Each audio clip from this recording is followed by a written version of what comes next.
The lipoprotein lipase enzyme is not an independent entity. Its activity is regulated. This regulation is done by a family of proteins characterized by the fact that they look a lot like angiopoietin.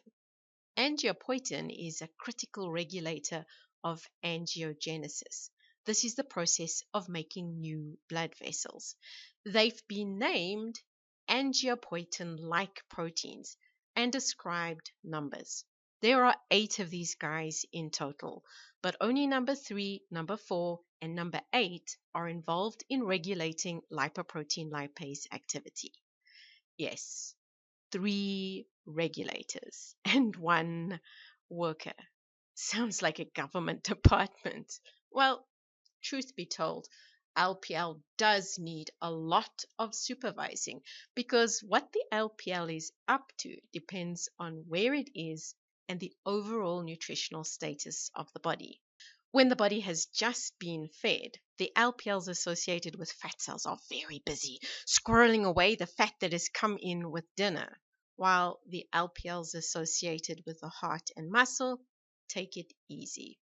When the body is fasting or running from a lion, the LPL associated with fat cells takes a break because, well, there's no need to store fat because it's fat burning time. However, the burned fats need to be assimilated.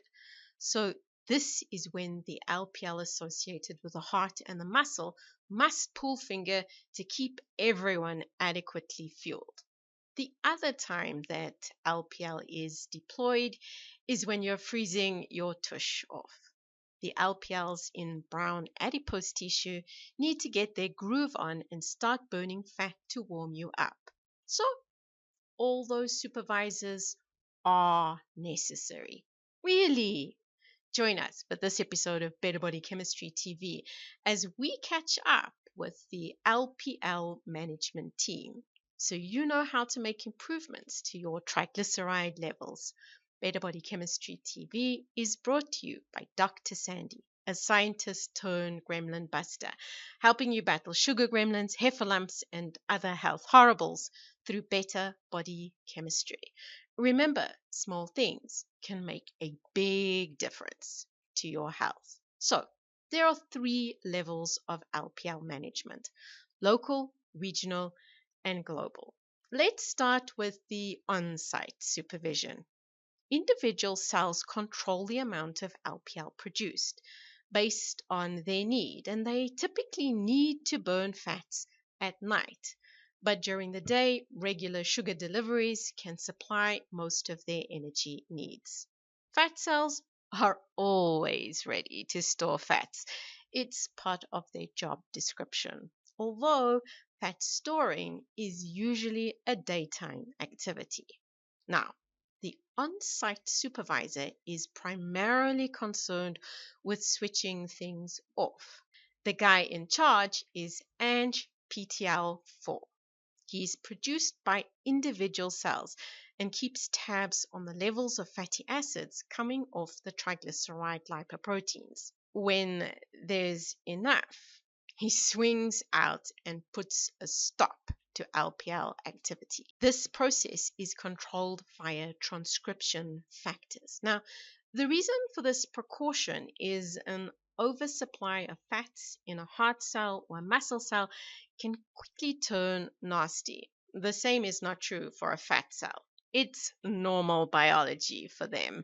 In fact, it's what fat cells live for. They store excess fat. Insulin and a couple of other hormones associated with feeding override ANGPTL4 in fat cells. This enables fat cells to keep clearing the triglycerides from the circulation. Insulin can do this because, well, he's senior management. But he does work closely with the supervisors based at the regional head office. Both ANGPTL3 and ANGPTL8 are produced in the liver. They work as a team to put a stop to LPL activity and take their orders from insulin.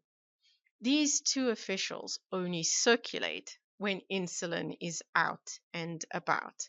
When insulin is not around, They stay in the office, shuffling papers. Now, they target LPL activity in the heart and muscle cells, putting a stop to fatty acid collecting. It turns out fat cell LPL is a lot less responsive to their suppression. This suits insulin. Remember, insulin is in charge of putting away the groceries, and since fat cells are the ultimate storage cupboards, keeping LPL active at the fat cell interface is ideal. Whatever can't be distributed to hungry cells can be channeled to fat cells for storage and used later when insulin levels drop. And in healthy peeps, insulin levels are pretty low most of the night because when you're asleep, insulin is asleep too. You stop eating, so grocery deliveries don't happen, and because there's no need for insulin, beta cells are able to rest and recuperate. When you're insulin resistant, insulin production never ceases. Insulin is high morning, noon, and night, allowing for fat storing 24/7. Now, remember, ANGPTL4 is pretty lax around fat cells, and although ANGPTL3 and ANGPTL8 arrive, their presence is barely noticed. So, the fat cell LPLs attempt to flag down triglyceride rich lipoproteins all day and all night. It doesn't take too long to run out of cupboard space. Fat cells become unhappy and frequently throw their toys. The triglyceride rich lipoproteins don't get to unload their cargo, and triglyceride levels rise and rise. No worries. Hungry cells can tuck in, right? Not really. Muscle cells and heart cells turn bolshy because they are producing ANGPTL4 and he is counting fatty acids. When he thinks the cells have had enough, he puts a stop to their LPL activity. Ouch. The triglycerides really have nowhere to go. This manifests as hypertriglyceridemia, and these unwanted fats eventually accumulate in other places. Think fatty liver, fatty heart, fatty bellies. So, when all is said and done, the fat problem is not really a fat problem, it's an insulin problem.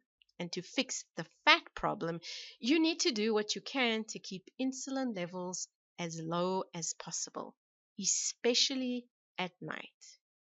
Aish, it's complicated. Need some help figuring everything out? Why not book a body audit? I can help you chase down your health gremlins so you optimize your health and enjoy better body chemistry and better health. For more science-based health tips and strategies, visit our website at www.betterbodychemistry.com. Browse our library or enroll in one of our courses or programs. The advice is simple to follow and based on real science, not hype. Know someone who has high triglycerides?